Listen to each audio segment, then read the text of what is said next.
Hello everyone. इस video में हम आने वाले वीक में गोल्ड के टेक्निकल और फंडामेंटल का जायजा लेंगे। तो मेरे सामने डेली टाइम फ्रेम का चार्ट ओपन है और गोल्ड में डेली टाइम फ्रेम में यहाँ पे क्लियरली एक बुलिश स्ट्रक्चरल ब्रेक है और प्राइसेस ने एक हाई लगाया है, रिट्रेसमेंट की है, पुल बैक दिया है और इस लो के स्वीप के बाद ये स्ट्रक्चर होल्ड रहा और इसके बाद से हम इसके अंदर बाइंग देख रहे हैं।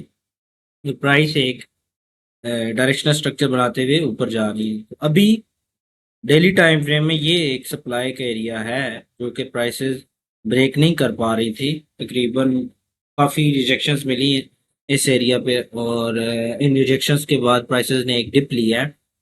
अब नेक्स्ट डेली में जो हमें बाइंग नज़र आ रही है वो या तो ये लो होल्ड रहे 4650 की और प्राइसेस जो है ना ऊपर जंप दें और इसको ब्रेक कर दें टेक्निकली। और अगर ये एरिया ब्रेक हो गया तो नेक्स्ट हमारे पास फिर बाइंग तकरीबन 4500 के करीब से स्टार्ट होगी। अब नेक्स्ट वीक बहुत इंपॉर्टेंट है क्योंकि नेक्स्ट वीक एफओएमसी का डाटा आ रहा है और एफओएमसी के डाटा के मुताबिक करंटली जो 99% चांस है कि रेट कट नहीं होंगे, यानी नो चेंज रहेगा और 1% चांस है कि रेट बढ़ेंगे।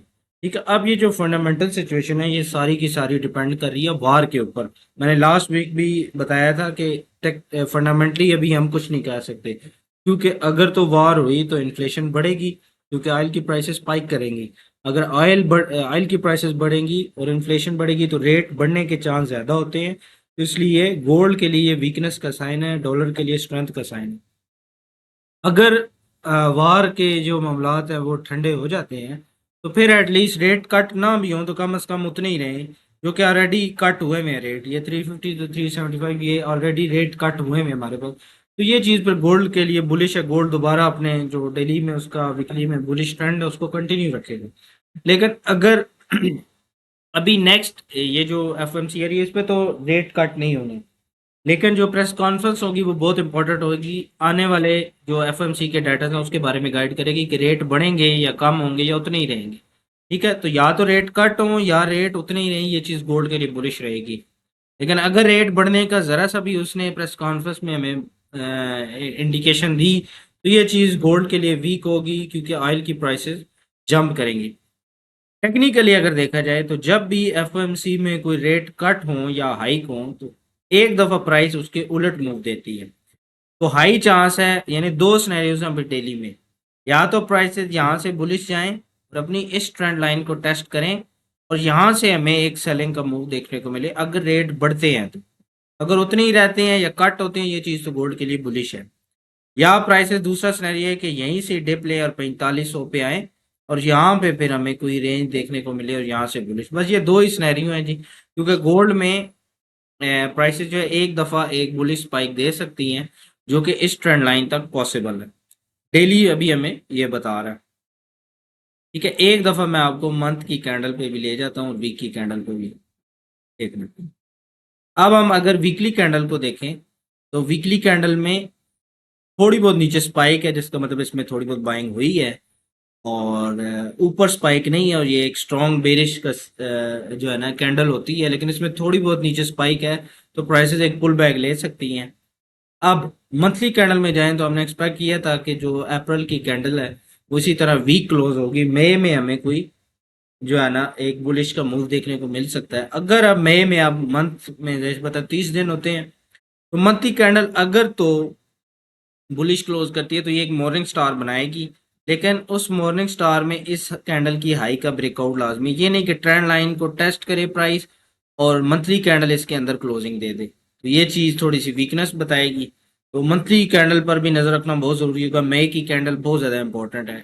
ठीक है, तो चले मंथली कैंडल में तो खैर 30 दिन होते हैं तो वो तो हम फिर नेक्स्ट मंथ में ही देखेंगे कि क्या किस तरह कैंडल क्लोज होते हैं। फिलहाल अगर हम डेली टाइम फ्रेम में जाएं तो ये कुछ सिनेरियोज हैं। अब हम चलते हैं ऐसे छोटे टाइम फ्रेम में और अपने लिए कोई बाइंग या सेलिंग अपॉर्चुनिटीज को देखते हैं नेक्स्ट वीक के लिए। अब नेक्स्ट वीक क्योंकि ये हमारे पास स्ट्रक्चर का एरिया था लास्ट वीक के लिए 46-45 और ये तकरीबन स्टार्ट हो रहा था आपका 47 से, जिसको प्राइसेस ने अभी तक होल्ड रखा हुआ है और इस लो के नीचे स्वीप किया मल्टीपल टाइम्स। तो जब तक H4 में इसके नीचे कोई H4 का कैंडल क्लोज नहीं होता, इससे ऊपर ऊपर प्राइसेस बुलिश है हमारे पास क्लियरली। ठीक है, लेकिन अभी प्रॉब्लम यह है कि प्राइस एक सप्लाई से रिजेक्ट होके आ रही है।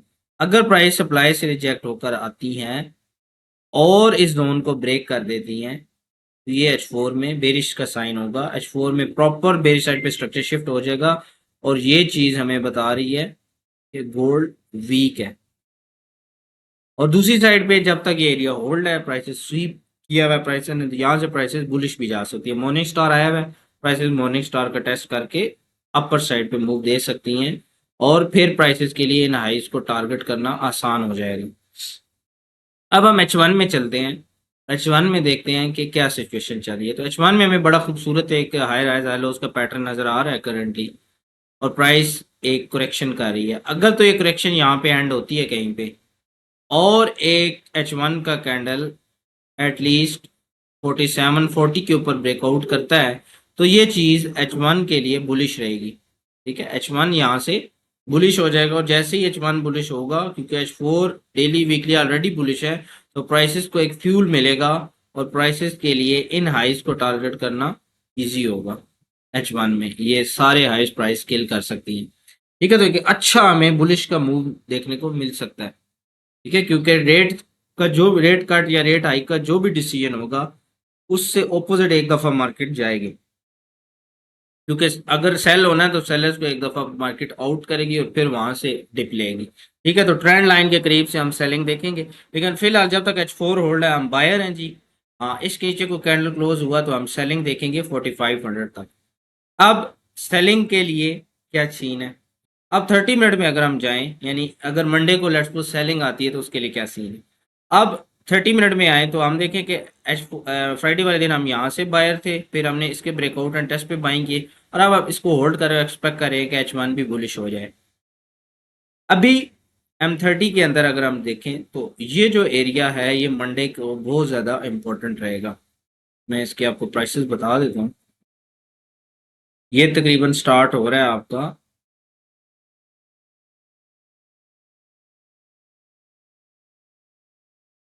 4700 to 4690।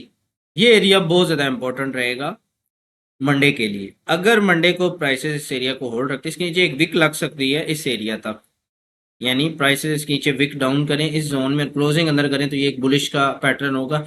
या अगर हम M15 में देखें तो प्राइसेस एक सपोर्ट बना रही हैं, तो यहाँ पे प्राइसेस थोड़ी रेंज करें और इसको ब्रेकआउट करें नीचे रेंज को, फिर इस जोन में थोड़ी बहुत रेंज करके प्राइसेस बुलिश का मूव दे सकती है। ठीक है, तो 4690 होल्ड रहना बहुत जरूरी है M30 में। अगर प्राइस इसको दो कैंडल के साथ ब्रेक कर देती है तो फिर हाई चांस है कि इसके टेस्ट पे हम सेलिंग देखें अंटल के दोबारा कोई स्ट्रक्चर शिफ्ट नहीं होता। ठीक है, और H4 में फिर प्राइसेस उस लो को लेने जा सकती हैं। ठीक है, तो ये है जी टेक्निकल गोल्ड का व्यू।